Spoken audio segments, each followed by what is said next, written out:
Good morning, student. Today's topic is income and expenditure account. Income and expenditure account prepared by the not-for-profit organization at the end of the accounting period to determine surplus or deficit.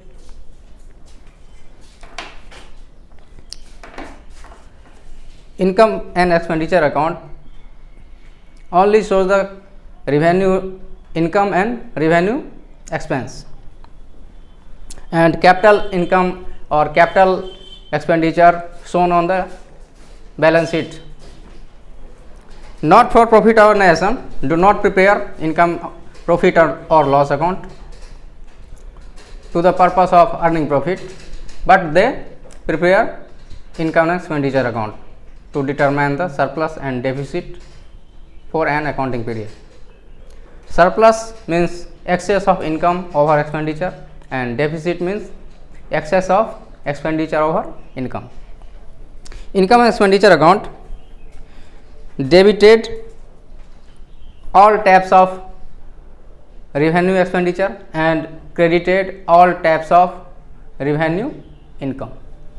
The items of the income expenditure account.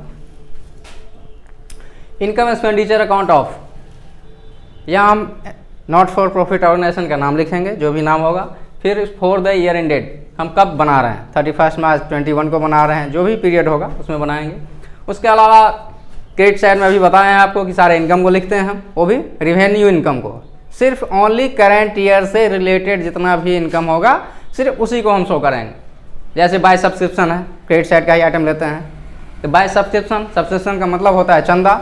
ये जो NPO होती है, चंदा, दान, है ना, legacy, वसीयत, donation, entrance फ़ी, admission फ़ी, जो मेंबरशिप फ़ी, इस सब से चलता है. तो इसका जो इनकम है इसमें बाय सब्सक्रिप्शन है. सब्सक्रिप्शन में हम ऐड करेंगे क्लोजिंग आउटस्टैंडिंग, यानी ऐसा भी होता है कि बकाया चंदा है. मान लीजिए अब दुर्गा पूजा समिति है, दुर्गा पूजा समिति का हम एनपीओ बना रहे हैं, वो भी एनपीओ के अंतर्गत आता है. तो हम उस दुर्गा पूजा समिति के, मान लीजिए किसी के चंदा का रसीद काट दिए, लेकिन वो मुझे चंदा पेमेंट नहीं किया, उसके पास बकाया रह गया. तो इस करंट ईयर का यदि बकाया रह गया तो उसको हम यहाँ ऐड कर देंगे. पहले से जो चंदा होगा वो तो लिखेंगे ही हम इस करंट ईयर का, और उसके बाद फिर हम इस साल का जो बकाया है किसी के पास, क्लोजिंग आउटस्टैंडिंग, यानी इस साल के अंत तक का जो बकाया है उसको हम ऐड कर देंगे.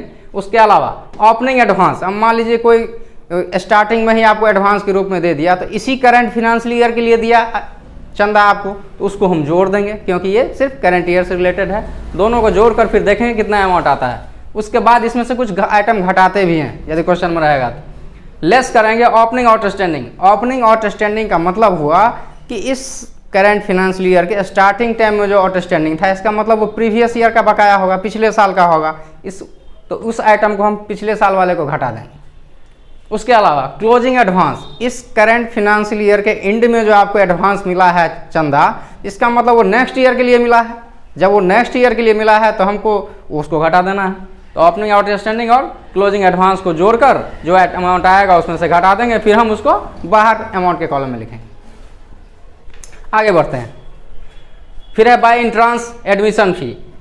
इंट्रांस और एडमिशन फ़ी का मतलब होता है यदि कोई नया मेंबर संस्था से जुड़ता है और वो अपना जब जुड़ता है तो कुछ शुल्क देता है, तो शुल्क देता है उसे ही कहा जाता है एंट्रांस फ़ी या एडमिशन फ़ी. तो ये इनकम हुआ एनपीओ का. नेक्स्ट है item by general donation. General donation का मतलब होता है जनरल यूज के लिए, जो भी डोनेशन का मतलब होता है दान, दान मिला आपको, तो उसको हम लिखेंगे इनकम साइड में. फिर है लीजेसी डोनेशन, ब्रैकेट में है जनरल. लीजेसी डोनेशन का मतलब होता है यदि कोई डोनेशन के रूप में, वसीयत के रूप में लिख दिया, आपको कोई प्रॉपर्टी दे दिया एनपीओ को, लेकिन जनरल पर्पस के लिए, तो उसको इसमें लिखेंगे. यदि स्पेशल पर्पस के लिए होता तो फिर हम liability side of balance sheet में दिखाते हैं उसको. फिर आगे नेक्स्ट टॉपिक है आपका, नेक्स्ट आइटम है by sale of old newspaper. Old newspaper हो सकता है, या इसके अलावा हम ग्रास भी लिख सकते हैं. ग्रास का मतलब होता है घास. पुराने न्यूज़पेपर हो जाता है उसको हम सेल कर देते हैं. उसके अलावा घास है आपके, मान लीजिए एनपीओ ऑर्गेनाइजेशन का ग्राउंड है, ग्राउंड में घास है, तो उस घास को भी बेच दिया जाता है. कोई मवेशी वाला अपना ले जाता है, खरीद लेता है घास को, सफाई भी हो जाती है और घास भी काट के ले जाता है, उससे भी हमें कुछ इनकम हो जाता है. तो उस इनकम को हम यहाँ दिखाएंगे इनकम साइड. फिर है बाय रेंट, मान लीजिए आप बहुत सारा रूम बना हुआ है एनपीओ का, किसी को रेंट पे हम दे रखे हैं, उससे हमें रेंट आ रहा है, उस रेंट को लिखेंगे हम इनकम साइड में. उसके अलावा फिर by profit oblique gain on sale of fix asset, किसी फिक्स एसेट जैसे फर्नीचर, प्लांट, मशीनरी, कुछ ऐसा भी है, उसको बेचने से यदि आपको इनकम आ रहा है तो उसको हम यहाँ शो करते हैं। इधर का सारा आइटम हो गया। अब चलते हैं एक्सपेंडिचर साइड में, डेबिट साइड। डेबिट साइड में पहले है टू सैलरी। सैलरी का मतलब होता है स्टाफ को जो हम सैलरी देते हैं, वेतन देते हैं, वो लिखेंगे तो सैलरी। उसमें ऐड करेंगे क्लोजिंग आउटस्टैंडिंग। अब मान लीजिए सैलरी तो हम पेमेंट किए, लेकिन इस करेंट फिनेंशियल ईयर के इस साल के अंत तक, क्लोजिंग आउटस्टैंडिंग का मतलब हुआ इस साल के अंत तक जो भी बकाया सैलरी है यानी वेतन हम नहीं दिए हैं स्टाफ को, वो क्लोजिंग आउटस्टैंडिंग को जोड़ देंगे। फिर जो आइटम आएगा उसमें से फिर ओपनिंग आउटस्टैंडिंग को घटा देंगे। ओपनिंग आउटस्टैंडिंग का मतलब हुआ कि पिछले साल का बकाया वेतन, पिछले साल का बकाया सैलरी जो था, जो हमने नहीं पेमेंट किया था, तो वो चीज़ है, तो उस चीज़ को हमको नहीं लेना है, क्योंकि हमें ओनली करेंट ईयर से रिलेटेड आइटम को ही लेना है इनकम एक्सपेंडिचर अकाउंट में, जिससे हमें करेंट ईयर का सरप्लस या डेफिसिट पता चले। तो इसके लिए हम क्या करते हैं, प्रीवियस ईयर और नेक्स्ट ईयर से रिलेटेड आइटम को घटा देते हैं, ओनली करेंट ईयर से रिलेटेड आइटम को ही लेते हैं। तो यहाँ जो है सो फिर हम ओपनिंग आउटस्टैंडिंग को लेस कर देंगे। लेस करने के बाद जो भी अमाउंट बचता है उसको फिर हम अमाउंट के कॉलम में बाहर लिखेंगे। नेक्स्ट आइटम पे चलते हैं, टू रेंट। अब रेंट है, आपको रेंट देना पड़ रहा है, रेंट पे आपको ले रखे हैं, एनपीओ चला रहे हैं, तो आपका अपना ज़मीन नहीं है या मकान नहीं है, तो आप रेंट पे लिए हुए हैं, तो उसका यदि रेंट का पेमेंट करना पड़ रहा है आपको, तो डेबिट साइड इन एक्सपेंडिचर साइड में ही लिखेंगे टू रेंट, रेंट पेड, या मान लीजिए यहाँ रेंट पेड लिख सकते हैं। फिर नेक्स्ट आइटम है आपका to insurance premium. Insurance premium का आप पेमेंट कर रहे हैं तो उसको लिखेंगे। यदि ऑलरेडी आप एडवांस में पेमेंट कर चुके हैं तो लेस प्रीपेड कर देंगे। प्रीपेड इंश्योरेंस प्रीमियम का यदि आप पहले ही पेमेंट कर दिए हैं तो उसको हम उतने अमाउंट को लेस करके जो बचेगा उसको हम फिर बाहर लिखेंगे। फिर है टू ऑडिट फी। ऑडिट फी का मतलब होता है जो एनपीओ का भी ऑडिट करवाना पड़ता है, तो जो भी ऑडिटर ऑडिट करेंगे तो फ्री में तो करेंगे नहीं, उन्हें फीस चाहिए, तो वही है ये ऑडिट फीस, उसको लिखेंगे। फिर नेक्स्ट आइटम है आपका to printing and stationery. Printing और स्टेशनरी में जो खर्चा होता है उसको लिखेंगे। फिर टू होनोरेरियम। होनोरेरियम का मतलब होता है मानदेय।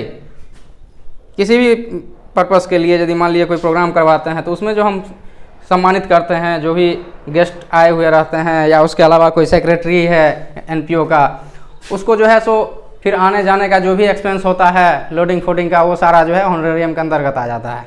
या कोई आया है उसको हम सम्मानित किए पाग दुपट्टा से, फूल माला से, तो वो सारा खर्चा जो होता है होनोरेरियम में आ जाता है। फिर नेक्स्ट आइटम है आपका टू टेलीफोन एक्सपेंस। तो टेलीफोन एक्सपेंस, टेलीफोन का जो एक्सपेंस होगा, बिल होगा, वो आपको पेमेंट करना होगा, वो एक्सपेंडिचर में दिखाएंगे। फिर ऑब्लिक करके रिपेयर है, कोई रिपेयरिंग करवा रहे हैं आप बिल्डिंग का या कोई भी चीज़ का, तो रिपेयरिंग आपका एक्सपेंस है, वो तो करवाना ही पड़ता है टाइम टू टाइम, तो ये सारा आ जाएगा आपका एक्सपेंडिचर में। फिर है टू डेप्रीसिएशन। डेप्रीसिएशन लगता है फिक्स एसेट पे।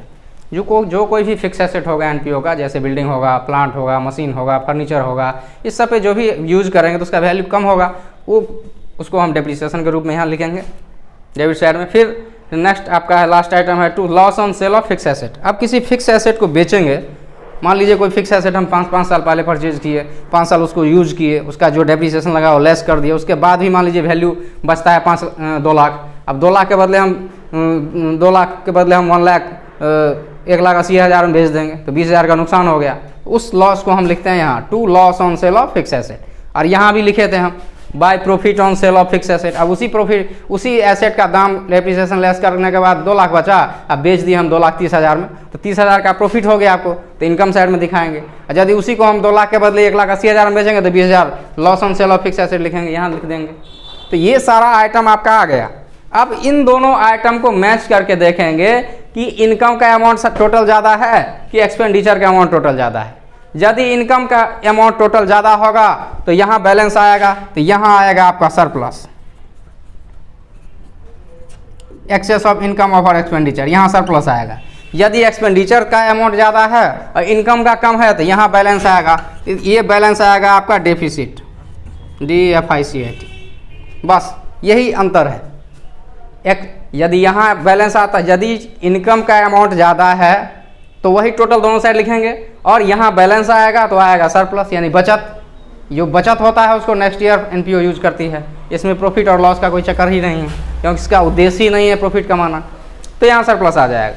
यदि एक्सपेंडिचर ज़्यादा है, इनकम कम है, इनकम का अमाउंट कम है, तो यहाँ बैलेंस आएगा, तो यहाँ जो बैलेंस आएगा उसको डेफिसिट लिखते हैं। डेफिसिट का मतलब होता है कमी आ गया। बस यही इनकम और एक्सपेंडिचर का फॉर्मेट है और ये सारे आइटम हैं। ऐसे ही आप लोग आगे इलस्ट्रेशन और क्वेश्चन बनाइएगा। आप कौन कौन सा इलस्ट्रेशन और क्वेश्चन आपका बनेगा सो बता रहे हैं। इसके अकॉर्डिंग आपका जो है इलस्ट्रेशन आपका 4 बन जाएगा, इलस्ट्रेशन 4 बन जाएगा। और क्वेश्चन कौन कौन सा बन जाएगा सो बता रहे हैं। इलस्ट्रेशन 4 बना लीजिए इसके अकॉर्डिंग।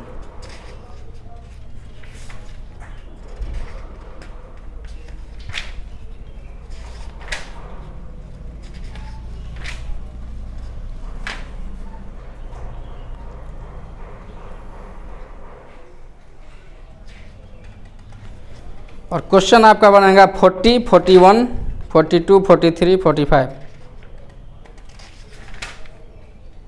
41 to 45 आपका क्वेश्चन बन जाएगा, 40 to 45। इसके अकॉर्डिंग आपका इलस्ट्रेशन 4 और 40 to 45 क्वेश्चन बन जाएगा। इसको आप लोग बनाएंगे और इसमें जो भी प्रॉब्लम होगा फिर आप बताएंगे, फिर हम आपको सोल्यूशन भेजेंगे विद वीडियो एक्सप्लेनेशन। इसके अकॉर्डिंग आपको बनाना है। फॉर्मेट को अच्छे से आप समझ लेंगे, अपने बुक में भी आइटम सब दिया हुआ है। कोई दिक्कत होगा तो आप ग्रुप में ही मैसेज कीजिएगा, हम आपको रिप्लाई देंगे, या पर्सनल पे कीजिएगा या फ़ोन भी कर सकते हैं। कोई दिक्कत होगा तो हम बता देंगे। और इलस्ट्रेशन 4 बनाना है इसके अकॉर्डिंग, और क्वेश्चन जो बनाना है वो 40 से लेकर 45 तक बनाना है। इसमें जो कुछ भी प्रॉब्लम होगा बनाइए, फिर हम आपको सोल्यूशन देंगे, जो भी प्रॉब्लम होगा बताएंगे।